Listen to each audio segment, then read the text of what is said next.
The king cornered. No escape. Find something interesting? Rowan stood in the doorway. What is this? I asked. Strategy, Mom. Endgame positions. Pawns aren't weak if they keep moving forward. His eyes glinted. Family is what you protect, not what you forgive.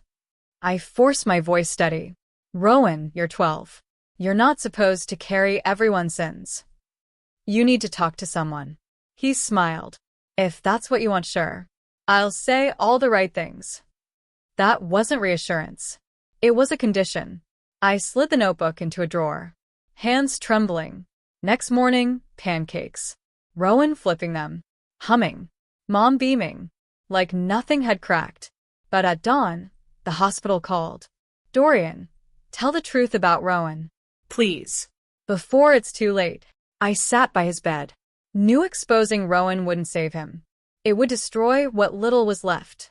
Back home, I took Rowan's letter, slid it into the fireproof safe, turned the key. Click. Final. I sat at the table. Rowan smiled, wide. Innocent. The picture of a 12-year-old boy. I told myself, silence is protection. Even as I wondered, what game is my son playing next? This wasn't about revenge. It was about survival. But sometimes, the person who saves you becomes someone you don't recognize. Love isn't always soft. Sometimes it wears a mask. And the most dangerous protection is the kind that never asks for permission. If this story moved you, Like. Subscribe. and in the comments, tell me, have you ever been saved by someone who scared you? Because your story might help someone else feel less alone. Until next time, remember, the quietest ones are often the strongest.